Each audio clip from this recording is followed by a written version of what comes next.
How do you think that representations of Muslims in the British media compare with those internationally?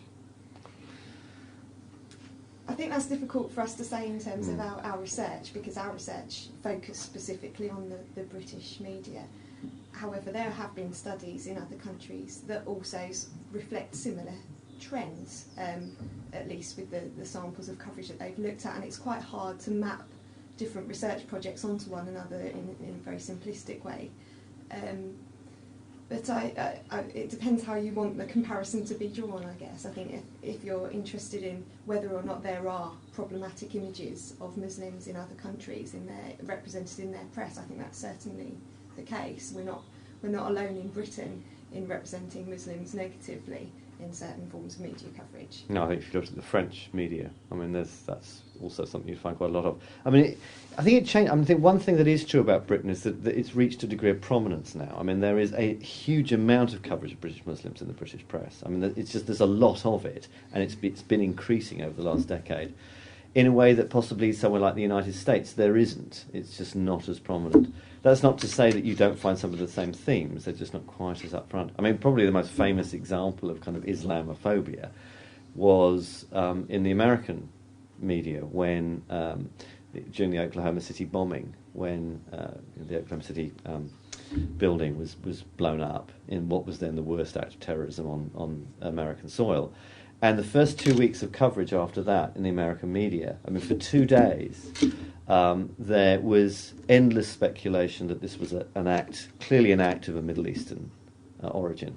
And you had expert after expert saying, yeah, well, this bears all the hallmarks of Middle Eastern terrorism. Now, if any of them had actually done their homework, they would have found the most likely suspect for this particular bombing was likely to be an American. I mean, statistically speaking, that's who has committed most acts of terrorism up until that point in the United States. But of course, Islamophobia kicks in. The assumption is that two swarthy men were seen walking away, and they actually said that. I mean, they actually said that, therefore they probably did it. And of course, 2 days later we find out it was a white American fundamentalist Christian who'd done it. Although that idea, as we looked at, that hasn't gone away, and there's still people arguing that actually, really, it was carried out by people from the Middle East. Anyway. Which academic work have you drawn on as being particularly useful for understanding the relationship between Islam and the media? A range, really. I think theoretically one of the key reference points is Said's Orientalism that Justin mentioned before.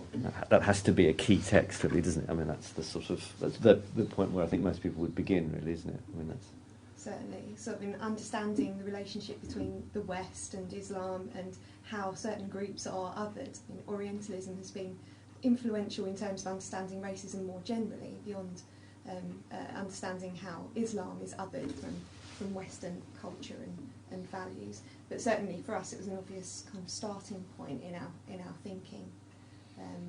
Having said that, there are more recent works that are empirical studies that are also very important and influential, and works such as Elizabeth Paul's content analysis studies in media studies. She's a media scholar, very important basis of other research that we can refer to and draw comparisons with.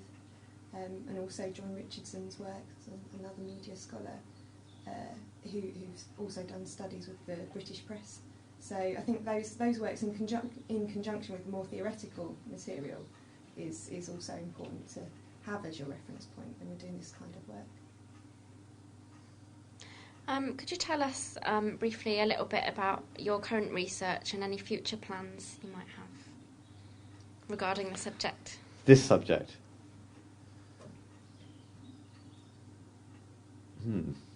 Kerry, maybe you should start on that one, because this is probably more. I mean, I'm doing lots of other different kinds of research that don't really relate to this. I mean, we have actually.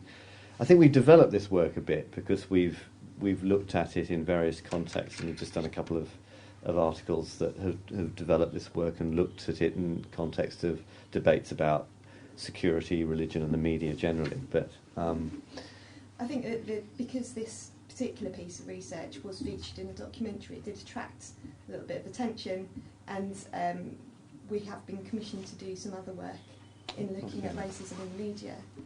So currently we're doing a study with a couple of other colleagues in JOMEC looking at representations of young black men and boys. So I think that the kinds of themes and issues and concerns that we were writing about in our study on Islam, something that is also has broader sort of application in terms of understanding the relationship between racism in society and ideas that are generated in the media. So we're doing that study now, and perhaps we wouldn't have been doing that if we hadn't have conducted